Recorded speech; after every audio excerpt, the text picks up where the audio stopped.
രണ്ട് തരം ചോദ്യങ്ങൾ മാത്രമേ UPSC പ്രിലിംസിന് ചോദിക്കാറുള്ളൂ.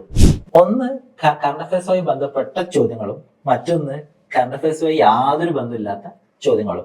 2023 പ്രിലിംസിൽ 51 ചോദ്യങ്ങളും കറണ്ട് അഫയേഴ്സുമായിട്ട് ബന്ധമുള്ളതായിരുന്നു. ഈ വീഡിയോന്റെ ഒരു പർപ്പസ് എന്ന് പറയുന്നത് ഈ 51 ചോദ്യങ്ങൾ നമുക്ക് എങ്ങനെ ടാക്കിൾ ചെയ്യാം എന്നുള്ളതാണ്. ഞാൻ ഈ വീഡിയോയിൽ പറയുന്നത് പോലെ 3 മണിക്കൂർ ന്യൂസ് പേപ്പർ വായിക്കാൻ നിങ്ങൾ തയ്യാറാണെങ്കിൽ ഈ കറണ്ട് അഫയേഴ്സ് ചോദ്യങ്ങളിലെ 90% ചോദ്യങ്ങളും പുഷ്പം പോലെ നിങ്ങൾക്ക് ടാക്കിൾ ചെയ്യാൻ പറ്റും. ഞാൻ ചുമ്മാ ഒരു ക്ലിക്ക് ബൈറ്റിന് വേണ്ടിയിട്ടല്ല യൂട്യൂബ് തമ്മിൽ ഇതുപോലെ കൊടുത്തിരിക്കുന്നത്. ഞാൻ ജെനുവിനി വിശ്വസിക്കുന്നുണ്ട് നിങ്ങൾ ഇതുപോലെ ചെയ്താൽ പ്രിലിംസ് പാസ്സാവാന്നുള്ളത് വളരെ എളുപ്പത്തിലുള്ള ഒരു സംഗതിയാണ്. ഇപ്പൊ നിങ്ങൾക്ക് സ്വാഭാവികമായിട്ടും തോന്നുന്ന ഒരു സംശയമായിരിക്കും, ഈ കറണ്ട് അഫയേഴ്സ് കമ്പൈലേഷൻസ് നമ്മുടെ മാർക്കിൽ ഇഷ്ടം പോലെ ഉണ്ടല്ലോ, അത് വായിച്ചാൽ പോരെ, എന്തിനാ കഷ്ടപ്പെട്ട് ന്യൂസ് പേപ്പർ വായിച്ച് അതിൽ നിന്ന് നോട്ട് ഉണ്ടാക്കുന്നതെന്ന്. പോരാ, ഒരിക്കലും പോരാ. എന്തുകൊണ്ട് പോരാ എന്നുള്ളത് ഞാൻ ഈ വീഡിയോയിൽ തെളിവ് സഹിതം പറഞ്ഞുതരാം. ഇനി വീഡിയോ തുടങ്ങുന്നതിന് മുമ്പ് ഒരൊറ്റൊരു സംഗതി കൂടെ ഞാൻ പറയാം. ഇതിൽ ഞാൻ എന്തെങ്കിലും ട്രിക്സ് ആൻഡ് ടെക്നിക്സുകൾ ഒന്നും പറയാൻ ഉദ്ദേശിക്കുന്നില്ല. നിങ്ങൾ ഈ കൺസിസ്റ്റന്റ്ലി പ്രിലിംസ് പാസ്സാവുന്നവരെ കണ്ടിട്ടുണ്ടാവും. എന്നാൽ എത്രയൊക്കെ കഷ്ടപ്പെട്ട് പഠിച്ചാലും ഇത് പാസ്സാവാൻ പറ്റാത്തവരെയും കണ്ടിട്ടുണ്ടാവും. സോ ഈ കൺസിസ്റ്റന്റ്ലി പാസ്സാവുന്നവരും പാസ്സാവാത്തവരും തമ്മിൽ രണ്ട് വ്യത്യാസം മാത്രമേ അടിസ്ഥാനപരമായിട്ടുള്ളൂ. ഒന്ന്, ഹൗ ദേ ഗ്യാദർ ഇൻഫർമേഷനും രണ്ട്, ഹൗ ദേ സ്റ്റോർ ഇൻഫർമേഷൻ. ഈ രണ്ട് ബേസിക് പ്രോസസ്സിൽ നിങ്ങൾക്ക് എന്തെങ്കിലും ഫ്ലോസ് ഉണ്ടെങ്കിൽ നിങ്ങൾ എത്ര തന്നെ കഷ്ടപ്പെട്ട് പഠിച്ചാലും ഒരു പക്ഷേ പ്രിലിംസ് പാസ്സാവാൻ പറ്റിയെന്ന് വരില്ല. സോ ഈ ഒരു പ്രശ്നം സോൾവ് ചെയ്യാനാണ് നമ്മൾ ഈ വീഡിയോയിലൂടെ ശ്രമിക്കുന്നത്. ഇതാണ് 2023യുടെ ചോദ്യപേപ്പർ. ഇതിൽ ചുവപ്പും മാർക്ക് ഇട്ട് വെച്ചിരിക്കുന്ന ചോദ്യങ്ങളല്ല, അതെല്ലാം സ്റ്റാറ്റിക് ചോദ്യങ്ങളാണ്. ഇത് കവർ ചെയ്യാൻ നിങ്ങൾ ഇപ്പൊ എന്താണോ പഠിക്കുന്നത് അത് തന്നെ കണ്ടിന്യൂ ചെയ്തോളുക. ലക്ഷ്മികാന്ത്, സ്പെക്ട്രം അല്ലെങ്കിൽ NCERT അതെന്താണോ അത് തന്നെ കണ്ടിന്യൂ ചെയ്യാം. ഈ വീഡിയോയുടെ ഫോക്കസ് എന്ന് പറയുന്നത് കറണ്ട് അഫയേഴ്സ് ചോദ്യങ്ങൾ മാത്രമാണ്. സോ നമുക്ക് സെക്കൻഡ് ചോദ്യത്തിലേക്ക് വരാം. ഈ ഒരു ചോദ്യം നിങ്ങൾ കാണുമ്പോൾ സ്വാഭാവികമായിട്ട് നിങ്ങൾ ചിന്തിക്കുക, ഓക്കെ, ഇന്ത്യയിലെ പോർട്സിനെ കുറിച്ചും അതിന്റെ മേജർ ഫീച്ചേഴ്സും ഒക്കെ നമ്മൾ മനസ്സിലാക്കിയിരിക്കണമെന്നായിരിക്കും. ഈ ഒരു രീതിയിലാണ് നിങ്ങൾ ചിന്തിക്കുന്നതെങ്കിൽ അത് തെറ്റാണ്. ഇതൊരു പക്ക കറണ്ട് അഫയേഴ്സ് ചോദ്യമാണ്. ഇത് എങ്ങനെ പഠിച്ചാലാണ് നിങ്ങൾക്ക് ടാക്കിൾ ചെയ്യാൻ പറ്റുക വെച്ച് കഴിഞ്ഞാൽ, ഇപ്പൊ നമ്മൾ മുന്ദ്ര പോർട്ട് എടുക്കുക. മുന്ദ്ര പോർട്ടിനെ കുറിച്ച് ഡസൻ കണക്കിന് ന്യൂസുകൾ വന്നിട്ടുണ്ട്. ഞാൻ പറയുന്നത് ഇന്ന ഡേറ്റിലെ 4ാമത്തെ പേജിലും 3ാമത്തെ കോളത്തിൽ ഒരു ചെറിയ ഒറ്റവരി ന്യൂസ് ഉണ്ടെന്ന അർത്ഥത്തിലല്ല. അങ്ങനെയൊന്നും ആർക്കും കുത്തിയിരുന്ന് ഫുൾ പേപ്പർ വായിച്ചു തീർക്കാനൊന്നും പറ്റത്തേയില്ല. പ്രത്യേകിച്ച് നിങ്ങൾക്ക് ഓപ്ഷൻസ് പഠിക്കാനുണ്ട്. ഇപ്പൊ നിങ്ങൾ PCM ബാച്ച് പഠിച്ചുകൊണ്ടിരിക്കുന്ന ആളാണെങ്കിൽ ഒരു 4-5 മണിക്കൂർ അതിന്റെ സെഷൻസ് ഉണ്ടാവും. പിന്നെ നിങ്ങൾക്ക് മെയിൻസ് ആൻസർ റൈറ്റിംഗ് ചെയ്യണം. ഇങ്ങനെ ഒരുപാട് കാര്യങ്ങളെല്ലാം കഴിഞ്ഞതിന് ശേഷം മാക്സിമം ഒരു 2-3 മണിക്കൂറൊക്കെയാണ് ഒരു സാധാരണ മനുഷ്യനെ സംബന്ധിച്ച് അവന് പേപ്പർ വായിക്കാനുള്ള സമയം കിട്ടത്തുള്ളൂ.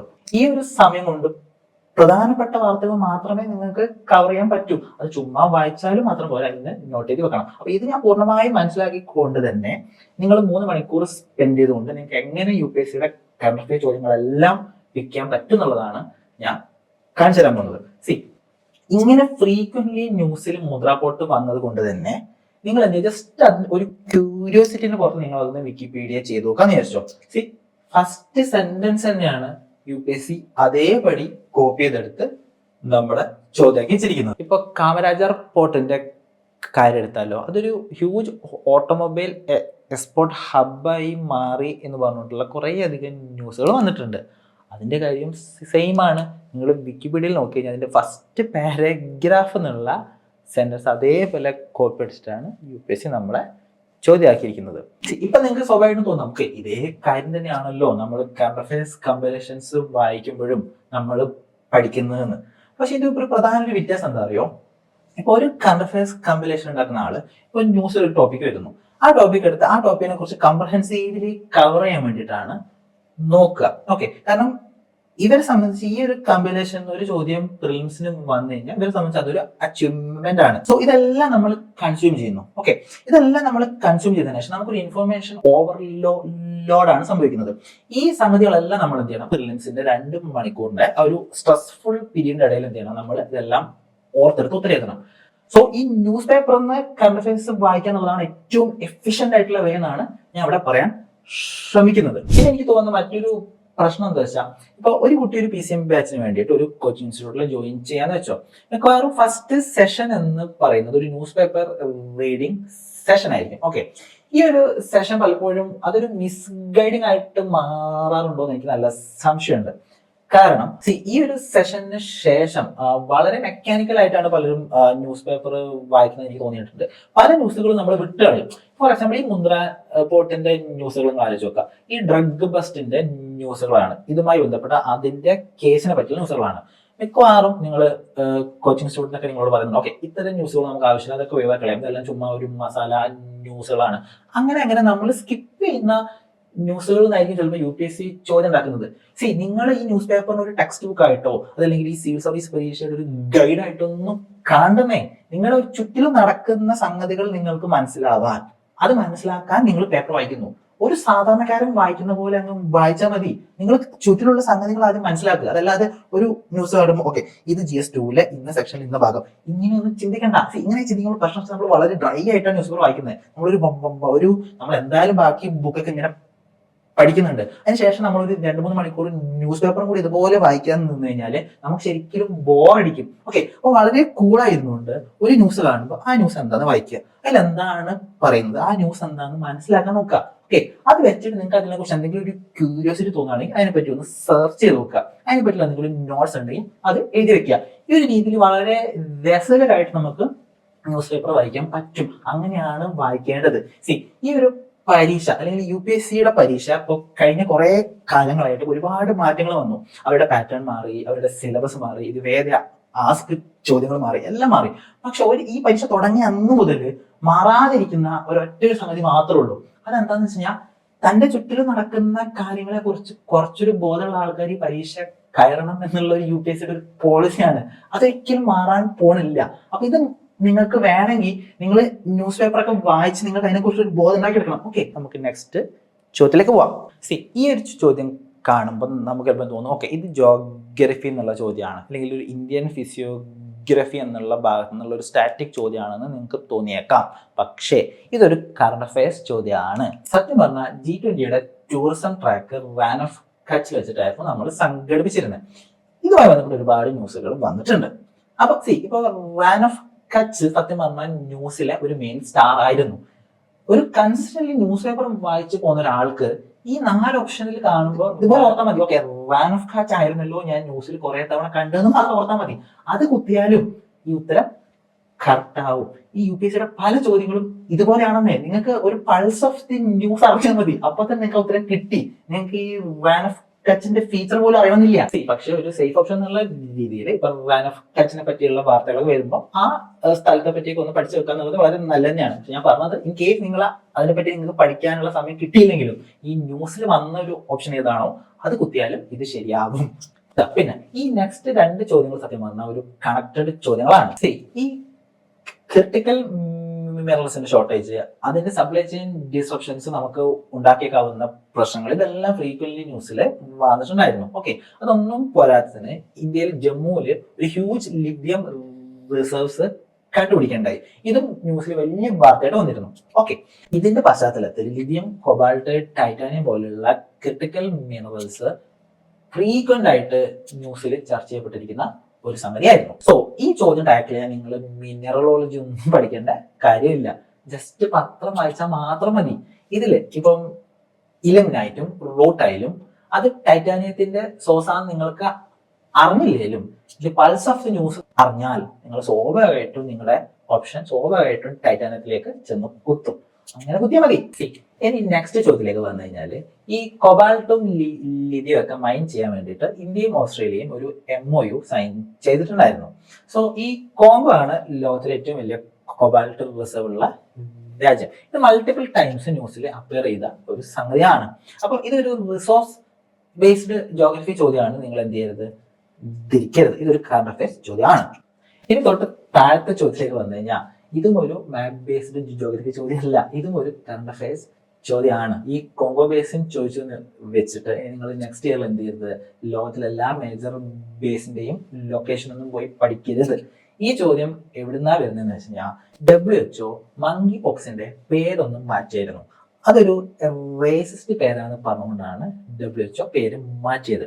ഈ ഒരു മങ്കി പോക്സ് എന്ന് പറയുന്ന ഡിസീസ് അത് കോങ്കോ ബേസിൻ ഒറിജിൻ വൈറസ് ആണ്. ഓക്കെ, അപ്പൊ ബേസിക്കലി കോങ്കോ ബേസിൻ എന്ന് പറയുന്ന സ്ഥലത്തെ പറ്റിയൊക്കെ നമ്മൾ ഒന്ന് നോക്കിയിരിക്കണം എന്നാണ് UPSC ചിന്തിക്കുന്നത്. ഇപ്പൊ നിങ്ങൾക്ക് സ്വാഭാവികമായിട്ട് ഒരു സംശയം തോന്നും, ഇതിപ്പോ എന്തിനാ UPSC ഇങ്ങനെ വളഞ്ഞു മൂക്ക് പിടിക്കുന്നത്? ഈ മങ്കി പോക്സിനെ കുറിച്ച് ഒന്ന് ചോദിച്ചാൽ പോരെ, നമ്മളിങ്ങനെ കോങ്കോ ബേസിനെ പറ്റി ചോദിച്ചാൽ എന്തിനാ വെറുതെ ബുദ്ധിമുട്ടിക്കുന്നതെന്ന്. ഇതാണ് ഞാൻ ആദ്യം പറഞ്ഞത്. നമ്മൾ ന്യൂസ് പേപ്പർ വായിക്കുമ്പോൾ നിങ്ങൾക്ക് ആ ന്യൂസ് പേപ്പർ മാത്രം വായിച്ചാൽ പോരാ, പക്ഷെ ഒരു ചെറിയ ലെവൽ ഓഫ് ക്യൂരിയോസിറ്റി നമുക്ക് വേണം. അതുമായി ബന്ധപ്പെട്ട ഒരു ഇൻഫർമേഷൻ ജസ്റ്റ് ഒന്ന് ഗൂഗിളിൽ സെർച്ച് ചെയ്ത് നോക്കാനുള്ള ഒരു ക്യൂരിയോസിറ്റി നിങ്ങൾക്ക് വേണം. ഇതുപോലെ നമ്മൾ പഠിക്കുമ്പോൾ ഒരു ഗുണം എന്താണെന്ന് വെച്ചാലുണ്ടല്ലോ, ഇപ്പം ഈ ഒരു വാർത്തകൾ കാണുന്നു, നിങ്ങൾ കോങ്കോ ബേസിനെ പറ്റി ജസ്റ്റ് ഒന്ന് ഗൂഗിൾ ചെയ്ത് നോക്കുന്നു, ഓക്കെ ഇന്ന കൺട്രീസ് ഒക്കെയാണ് നിങ്ങൾ മനസ്സിലാക്കുന്നു, ആലോചിക്കുന്നു. ഒരു 1 or 2 വീക്കിന് ശേഷം ഇതേ വാർത്ത ചിലപ്പോൾ പിന്നെയും വരും. അത് ചിലപ്പം ഫസ്റ്റ് ചിലപ്പോൾ ആ പേര് മാറ്റാൻ ശുപാർശ ചെയ്തതായിരിക്കും, പിന്നെ ചിലപ്പോൾ ആ പേര് WHO കമ്മിറ്റി അപ്രൂവ് ചെയ്തായിരിക്കും. മനസ്സിലായില്ലേ? അപ്പൊ ഈ ഒരു രീതിയിൽ ന്യൂസ് ഫ്രീക്വന്റ്ലി വരുന്ന സമയത്ത് നിങ്ങൾ ആ കാര്യം വീണ്ടും നിങ്ങൾ എന്ത് ചെയ്യുന്നു നോക്കി അത് വീണ്ടും ഓർക്കുന്നു. ഓക്കെ, ഇതിന്റെ ഒരു മെച്ചം എന്താണെന്ന് വെച്ച് കഴിഞ്ഞാൽ ഇതുപോലെ നിങ്ങൾ പഠിക്കുന്ന ഇൻഫർമേഷൻ നിങ്ങൾക്ക് പരീക്ഷ ഹാളിൽ എന്തായാലും ഓർമ്മ വരും. ഇതിന് പകരം നിങ്ങളിപ്പോൾ ഒരു വിഷന്റെ ഒരു PT 360 അല്ലെങ്കിൽ ഒരു വാർഷിക കമ്പൈലേഷൻ വെച്ചിട്ടാണ് ഇത് മൊത്തം ഇങ്ങനെ പഠിക്കുന്നതെങ്കിൽ നിങ്ങൾ അതിന്റെ ഒരുപാട് ഇൻഫർമേഷൻ ഇങ്ങനെ പഠിക്കാനല്ലാതെ ഇതൊന്നും ചിലപ്പോൾ എന്ത് ചെയ്യാൻ പറ്റില്ല, നിങ്ങൾക്ക് പരീക്ഷ ഹാളിൽ റീകളക്ട് ചെയ്യാൻ പറ്റില്ല. അതാണ് ഞാൻ പറയുന്നത്, മോസ്റ്റ് എഫിഷ്യന്റ് വേ എന്ന് പറയുന്നത് ന്യൂസ് പേപ്പർ വായിച്ചേ പറ്റുള്ളൂ. ഓക്കെ, ഇനി ഇതുപോലെ എനിക്ക് 100 ചോദ്യവും വേണമെങ്കിൽ ഇങ്ങനെ എടുത്ത് പോകാൻ പറ്റും. പക്ഷെ അത്രയും പോയി കഴിഞ്ഞാൽ വീഡിയോന്റെ ലെങ്ത് ഒരുപാട് നീണ്ടുപോകും, നിങ്ങൾക്ക് ബോറടിക്കും. ഓക്കെ, എനിക്ക് വളരെ ഇൻട്രസ്റ്റിംഗ് ആയി തോന്നിയ ഒരു 2 ചോദ്യങ്ങളും കൂടെ മാത്രം പറഞ്ഞുകൊണ്ട് ഞാൻ ഈ വീഡിയോ നിർത്തുവാണ്. ബാക്കി നിങ്ങൾ തന്നെ എന്ത് ചെയ്യുക, സ്വന്തം ഒന്ന് നോക്കി കൊള്ളാം. ഇതാണ് മറ്റൊരു ചോദ്യം. ഈ ഒരു 4 ജീവികളിൽ ഏതാണ് ഈ ഫുഡിന്റെ ഡിസ്റ്റൻസ് ഒക്കെ മനസ്സിലാൻ വേണ്ടിയിട്ട് വാഗിൾ ഡാൻസ് പെർഫോം ചെയ്യുന്നതാണ് ഈ ഒരു ചോദ്യം.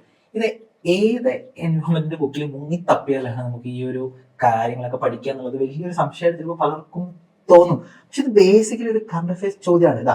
ഈ ഒരു ന്യൂസ് ആർട്ടിക്കിൾ, അതായത് പരീക്ഷ നടക്കുന്നതിന്റെ 2 മാസം മുമ്പ് വന്ന ഈ ഒരു ന്യൂസ് ആർട്ടിക്കിൾ നിന്നാണ് ഈ ചോദ്യം ചോദിച്ചിരിക്കുന്നത്. കൺസിസ്റ്റന്റ്ലി പേപ്പർ വായിക്കുന്ന ഒരാളെ സംബന്ധിച്ച് ഈ ഒരു ആർട്ടിക്കിൾ അങ്ങ് വായിക്കുന്നു. അപ്പൊ തോന്നണം ഇതിനിപ്പോ പ്രത്യേകിച്ച് നോട്ട് ചെയ്താലും പ്രത്യേകിച്ച് ഇല്ല എന്ന് പറഞ്ഞ് വിട്ട് കളഞ്ഞാൽ തന്നെ ആ ഒരു ആർട്ടിക്കിൾ ഒരു തവണ വായിച്ചാക്ക് ഈ ഉത്തരം കറക്റ്റ് കുത്താൻ പറ്റും.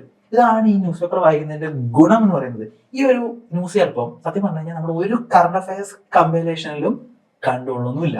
അത് ന്യൂസ് പേപ്പർ വായിക്കുന്നവർക്ക് മാത്രം കിട്ടുന്ന ചോദ്യമാണിത്. ഇതുപോലെയാണ് ഒട്ടുമിക്ക ചോദ്യങ്ങളും. നമ്മൾ പലരും പറഞ്ഞു കേൾക്കാറില്ല, ഈ UPSC കോച്ചിങ് ഇൻസ്റ്റിറ്റ്യൂട്ടുകളുടെ സ്വാധീനം പരമാവധി കുറച്ചുകൊണ്ടുവരാൻ വേണ്ടി ശ്രമിക്കാറുണ്ട് എന്ന്. അത് സംഭവം സത്യമാണ്. ഈ ഒരു രീതിയിൽ വളരെ നാച്ചുറലായി വളരെ ഓർഗാനിക് ആയിട്ടുള്ള ഒരു പഠന രീതിയാണ് UPSC പ്രിഫർ ചെയ്യുന്നതാണ് ഇതെല്ലാം സൂചിപ്പിക്കുന്നത്. നമുക്ക് ഒരൊറ്റൊരു ചോദ്യം കൂടെ പറഞ്ഞിട്ട് നമുക്ക് സ്റ്റോപ്പ് ചെയ്യാം. ഇതിപ്പോ ഈ കോൺഫ്ലിക്റ്റ് ഏരിയാസ് ഉണ്ട്, അത് ഏത് കൺട്രിയിലാണ് ലൊക്കേറ്റ് ചെയ്യുന്നത്? ഓക്കെ, ഇപ്പൊ ഈ ഒരു ടോപ്പിക്ക് തന്നെയാണ് ഒട്ടുമിക്ക കോച്ചിങ് ഇൻസ്റ്റിറ്റ്യൂട്ടുകളുടെ കറണ്ട് അഫയേഴ്സ് കമ്പാരിസണിൽ ഉണ്ടാവും. അപ്പൊ നിങ്ങൾക്ക് ചിലർക്കും തോന്നും, ഓക്കെ എന്നാ പിന്നെ ഇതൊക്കെ അങ്ങ് കമ്പാരിസൺ പഠിച്ചാൽ പോരെ. പക്ഷെ നമ്മൾ ന്യൂസ് പേപ്പറിൽ വായിക്കുന്നതിനെ കൊണ്ട് ഒരു മെച്ചം എന്താ അറിയോ, ഉത്തരം തെറ്റിക്കില്ല നമ്മള്. കാരണം ഇപ്പൊ ഈ ഡോൺബാസ് എന്ന് പറയുന്ന ഒരു റീജൻ, അത് റഷ്യ ഉക്രൈൻ വാർ തുടങ്ങിയപ്പോൾ മുതൽ നമ്മൾ പല കുറി ഈ ഒരു സ്ഥലത്തിനെ പറ്റി ഇതെന്ത് ചെയ്തിട്ടുണ്ടാവും, ന്യൂസ് പേപ്പർ വന്നിട്ടുണ്ടാവും. അത് ആദ്യം നമ്മൾ ഒരു വാർത്ത വായിക്കുന്നു, പിന്നെ മറ്റൊന്ന് വായിക്കുന്നു, പിന്നെ ഒരു 2 വീക്സിന് ശേഷം വേറൊരു വാർത്ത. അപ്പൊ ഇതിങ്ങനെ വായിച്ചു പോകുന്നതിന്റെ ഇടയ്ക്ക് നമ്മൾ പോലും അറിയാതെ ഈ ഡോൺബാസ് അത് ഉക്രൈനിലാണ് എന്നുള്ളത് നമ്മുടെ മനസ്സിൽ രജിസ്റ്റർ ചെയ്യപ്പെടും. ഓക്കെ, അതേസമയം നമ്മളിത് കറണ്ട് അഫയേഴ്സ് കമ്പാരിസണിലൂടെയാണ് പഠിക്കുന്നതെങ്കിൽ നമ്മൾ ഡോൺബാസ് അത് ഉക്രൈനാണ്. കാരണം മിക്കവാറും ഈ പ്ലേസസിന്റെ ന്യൂസിന്റെ ഒരു കമ്പാരിസൺ ഉണ്ടാവുക, ഒരുപാട് പ്ലേസ് ഉണ്ടാവും, ഒരുപാട് കൺട്രി. അപ്പൊ നമ്മൾ ഡോൺബാസ് ഉക്രൈനിൽ പഠിക്കുന്നു, പിന്നെ ചിലപ്പോൾ അതിൽ സിറിയലിലെ സ്ഥലങ്ങൾ പഠിക്കുന്നുണ്ടാവും. പെട്ടെന്ന് ചോദ്യം കാണുമ്പോൾ ഡോൺബാസ് സിറിയ, ഡോൺബാസ് അത് സിറിയലാണോ പെട്ടെന്ന് സംശയം ഉണ്ടാവും. പക്ഷേ നമ്മുടെ ന്യൂസ് പേപ്പറിലൂടെ ഒരു അക്യുമുലേറ്റഡ് നോളജ് മെക്കാനിസത്തിലൂടെയാണ് നമ്മളത് പഠിച്ചെങ്കിൽ ഡോൺബാസ് സിറിയ എന്ന് കാണുമ്പോൾ നമ്മുടെ മനസ്സിൽ തോന്നും, ഇത് സിറിയലല്ല എന്നുള്ള ഒരു സാധനം നമുക്ക് പെട്ടെന്ന് കിട്ടും. സത്യം പറഞ്ഞാൽ ന്യൂസ് പേപ്പർ വായിച്ച് നമ്മൾ നോട്ട് ഉണ്ടാക്കി നമ്മൾ പഠിക്കുന്ന രീതിയിൽ പഠിച്ചു കഴിഞ്ഞാൽ അത് നിങ്ങളെ ചതിക്കില്ല. അതാണ് one of the best way to gather information on current affairs എന്നുള്ളത് ഞാൻ 100% ഉറപ്പിച്ചു പറയുന്നു. സോ ഞാൻ കൂടുതൽ നീട്ടുന്നില്ല.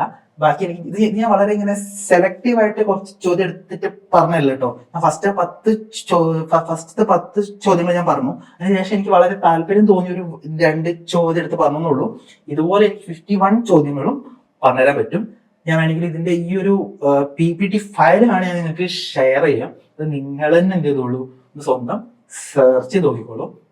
ഈ ഒരു രീതിയിൽ പഠിച്ചാൽ ഞാൻ 100% പറയുന്നു, നമുക്ക് പ്രിലിംസ് പാസ്സാവാൻ ഭയങ്കര എളുപ്പമാണ്. നിങ്ങൾ എല്ലാവരും ഇതുപോലെ പഠിച്ചാൽ നമുക്ക് ഇത്തവണ കേരളത്തിൽ നിന്ന് സാധാരണ പ്രിലിംസ് പാസ്സാവുന്നതിലും ഡബിൾ ആൾക്കാരെ നമുക്ക് എന്ത് ചെയ്യണം, പാസ്സാവണം. സോ പിന്നെ മറ്റൊരു കാര്യം കൂടെ, ഇതൊക്കെ പഠിക്കുന്ന കൂട്ടത്തിൽ നിങ്ങൾ എന്ത് ചെയ്യണം, പകുതി ചോദ്യങ്ങളും സ്റ്റാറ്റിക് പോർഷൻ ആണ് എന്നുള്ള കാര്യം നിങ്ങൾ എന്ത് ചെയ്ത് വിട്ടുപോയത്. ആ സ്റ്റാറ്റിക് പോർഷൻസ് എന്തായാലും പഠിക്കണം. അതിനുള്ള സമയവും നിങ്ങൾ എന്ത് ചെയ്യണം, കണ്ടെത്തണം. ഓക്കെ, അത് നിങ്ങൾ സാധാരണ നിങ്ങൾ ഇപ്പൊ പഠിക്കുന്ന ബുക്കുകളൊക്കെ തന്നെ പഠിച്ചാൽ മതി. ഓക്കെ, ഇൻ കേസ് നിങ്ങൾക്ക് ആർക്കെങ്കിലും ഇന്നൊരു സബ്ജക്ട് പഠിക്കാൻ ഏത് ബുക്കാണ് നല്ലത് എന്നുള്ള വല്ല കൺഫ്യൂഷൻ ഉണ്ടെങ്കിൽ ജസ്റ്റ് ഒന്ന് കമന്റ് ബോക്സിൽ ഒരു മെസ്സേജ് ഇട്ടാൽ മതി, ഞാൻ റിപ്ലൈ തന്നേക്കാം. സോ മറ്റൊരു വീഡിയോ ആയിട്ട് പിന്നെ കാണാം. ബൈ.